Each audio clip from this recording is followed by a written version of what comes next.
Dear students, पिछले lecture में हमने क्रोमोसोम की मॉर्फोलॉजी के विषय में चर्चा की थी और यह बताया था कि एक टिपिकल क्रोमोसोम्स में 7 भाग दिखाई देते हैं, जिसमें pellicle, matrix, chromomeres, centromeres, nuclear organiser region, satellite and telomere पाए जाते हैं। आज हम क्रोमोसोम के chemical composition, function of chromosomes and prokaryotic chromosomes के विषय में चर्चा करेंगे। Now first part, chemical composition of chromosomes. Chromosomes protein and nucleic acids द्वारा निर्मित होते हैं। क्रोमोसोम्स का केमिकली एनालिसिस करने पर DNA, RNA, histone protein and non histone protein द्वारा निर्मित क्रोमोसोम्स पाए जाते हैं। इनके अलावा कैल्शियम भी इनमें पाया जाता है, जो डीएनए के पार्ट्स को जोड़े रखता है। Now first, chemical composition known as DNA. Chromosomes में डीएनए प्रमुख रूप से पाया जाता है। यह सभी आनुवंशिक व मेटाबॉलिक एक्टिविटीज का नियंत्रण करता है। डीएनए कोशिका के सभी मेटाबॉलिक कार्य आरएनए के माध्यम से संपन्न करता है। Now second chemical component known as RNA और राइबोन्यूक्लिक एसिड। आरएनए की अधिकतर मात्रा साइटोप्लाज्म में पाई जाती है, किंतु इसकी कुछ मात्रा क्रोमोसोम्स में पाई जाती है। सेकेंडरी कंस्ट्रक्शन में 3 प्रकार के RNA, messenger RNA, ribosomal RNA and transfer RNA पाए जाते हैं। आरएनए प्रमुख रूप से प्रोटीन संश्लेषण में भाग लेते हैं। Third component, proteins. Proteins amino acids द्वारा निर्मित होते हैं, जो सभी प्रकार के एंजाइम्स के निर्माण में भाग लेते हैं। क्रोमोसोम्स में 2 प्रकार के प्रोटीन्स पाए जाते हैं, histone proteins and non histone proteins. Histone protein simple type के प्रोटीन होते हैं, जो कि बेसिक स्वभाव के होते हैं। प्रमुख रूप से basic amino acids, for example histidine, arginine and lysine आदि द्वारा निर्मित होते हैं। ये जल में घुलनशील होते हैं और इनका मॉलिक्यूलर वेट 2000 तक होता है। हिस्टोन प्रोटीन प्रोकैरियोटिक सेल्स में अनुपस्थित होते हैं, किंतु यूकैरियोटिक सेल्स के क्रोमैटिन रेटिकुलम में डीएनए से जुड़े पाए जाते हैं। हिस्टोन प्रोटीन्स सिंपल टाइप्स के होते हैं और प्रमुख रूप से स्ट्रक्चरल प्रोटीन्स कहलाते हैं। हिस्टोन प्रोटीन का सिंथेसिस इंटरफेज में होता है। G1 एंड G2 फेजेस में हिस्टोन प्रोटीन का संश्लेषण बहुत कम मात्रा में होता है। क्रोमैटिन रेटिकुलम में 5 प्रकार के हिस्टोन प्रोटीन पाए जाते हैं, H2A, H2B, H1, H3 and H4। Now second type, non-histone proteins. इन्हें NHCP अर्थात नॉन हिस्टोन क्रोमोसोमल प्रोटीन भी कहते हैं। ये एसिडिक नेचर के होते हैं, जिनका मॉलिक्यूलर वेट 11000 से 21500 तक होता है। ये प्रोटीन भी सिंपल प्रोटीन होते हैं। इनमें एसिडिक अमीनो एसिड्स जैसे ट्रिप्टोफैन एंड टायरोसिन की मात्रा अधिक पाई जाती है।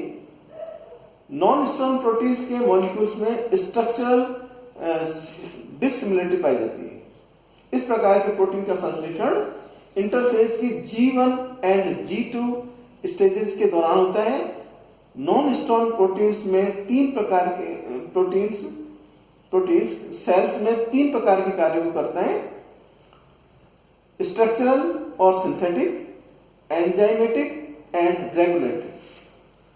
Non histone protein and histone protein के मेटाबॉलिज्म को नियंत्रित करते हैं। ये विभिन्न प्रकार के एंजाइम्स जैसे पॉलीमरेज, न्यूक्लियस आदि के मेटाबॉलिज्म का भी नियंत्रण करते हैं और जीन एक्सप्रेशन की क्रिया को भी नियंत्रित करते हैं। Now functions of chromosomes. Chromosomes का प्रमुख कार्य आनुवंशिक सूचनाओं का वहन करना होता है। गुणसूत्र जीन या आनुवंशिक इकाइयों के वाहक होते हैं, अर्थात इन्हें व्हीकल्स ऑफ हेरिडिटरी कैरेक्टर्स भी कहा जाता है। लिमिट के एक संतति से दूसरी संतति या एक कोशिका से पुत्री कोशिकाओं में कैरेक्टर्स का ट्रांसमिशन क्रोमोसोम्स के द्वारा होता है। क्रोमोसोम्स में उपस्थित डीएनए ही आनुवंशिक लक्षणों का नियंत्रण और ट्रांसमिशन करता है। आनुवंशिक सूचनाओं के ट्रांसमिशन के अलावा कोशिका में होने वाली सभी मेटाबॉलिक एक्टिविटीज का नियंत्रण भी क्रोमोसोम्स द्वारा किया जाता है। प्रोटीन्स एंड एंजाइम्स का संश्लेषण भी डीएनए द्वारा नियंत्रित होता है। इनके संश्लेषण के लिए आवश्यक आरएनए का अनुलेखन अर्थात ट्रांसक्रिप्शन डीएनए द्वारा होता है। डीएनए इन्हीं आरएनए द्वारा सेलुलर बायोलॉजिकल एक्टिविटीज को भी नियंत्रित करता है। Now chromosomes of prokaryotic cells. जैसा कि हम जानते हैं कि prokaryotic cells bacteria, virus, blue green algae and PPLO cells होती हैं। Bacterial cells for example E coli अर्थात एस्चेरिचिया कोलाई का क्रोमोसोम्स डीएनए के सिंगल मॉलिक्यूल द्वारा निर्मित होता है, जिसकी लंबाई लगभग 1 मिलीमीटर और मॉलिक्यूलर वेट 2 बिलियन तक होता है। यह क्रोमोसोम डुप्लीकेशन के समय सर्कुलर रहता है और इसकी दोनों पॉलीन्यूक्लियोटाइड चेन डुप्लीकेशन के समय पृथक हो जाती है। एपिसोम्स का उदाहरण लैम्डा बैक्टीरियोफेज क्रोमोसोम होता है। एपिसोम डीएनए के सूत्री आनुवंशिक तत्व होते हैं जो बैक्टीरियल क्रोमोसोम से इंटीग्रेटेड होते हैं। जब एपिसोम इंटीग्रेटेड इकाई के रूप में कार्य करते हैं तो बैक्टीरियल क्रोमोसोम्स की तरह ही रेप्लिकेशन करते हैं, किंतु अकेले रहने पर ये होस्ट क्रोमोसोम से स्वतंत्र रूप से रेप्लिकेशन करते हैं। Second example of prokaryotic chromosome known as virus chromosome. Virus chromosome DNA के नेक्ड मॉलिक्यूल होते हैं।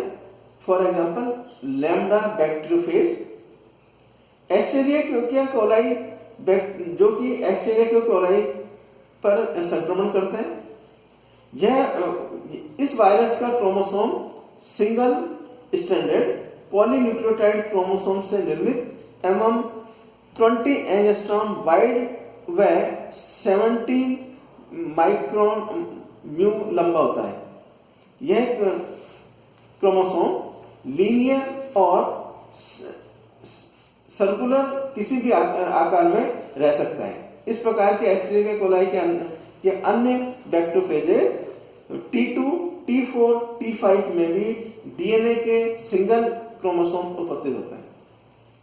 T2, T4 क्रोमोसोम लीनियर व डीएनए के डबल स्ट्रक्चर होते हैं। T5 chromosome morphological and genetically behaviour दोनों ही प्रकार से रेखाकार होते हैं। एक अन्य बैक्टीरियोफेज साइज इनटू 174 में एक सर्कुलर क्रोमोसोम होता है जो डीएनए के एक पॉलीन्यूक्लियोटाइड स्ट्रैंड द्वारा निर्मित होता है। टोबैको मोज़ेक वायरस और टीएमबी का क्रोमोसोम केवल आरएनए से निर्मित होकर प्रोटीन आवरण के अंदर कुंडलित रहते हैं। यह क्रोमोसोम सिंगल पॉलीन्यूक्लियोटाइड स्ट्रैंड या डबल हेलिक्स किसी भी रूप में उपस्थित हो सकते हैं। अर्थात वायरसेस एंड बैक्टीरियोफेज जीवाणु भोजी में पाए जाने वाला डीएनए और आरएनए का एक मॉलिक्यूल ही क्रोमोसोम्स कहलाता है।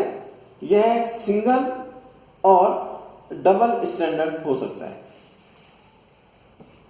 जबकि bacterial chromosomes for example bacteria and blue green algae में जेनेटिक मटेरियल एक सर्कुलर क्रोमोसोम्स जो डीएनए के सर्कुलर डबल स्ट्रैंडेड मॉलिक्यूल द्वारा निर्मित होता है, इस पर संगठित होता है।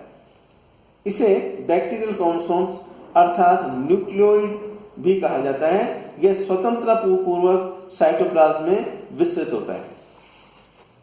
यहाँ डीएनए के चारों ओर किसी भी प्रकार की प्रोटीन नहीं पाई जाती।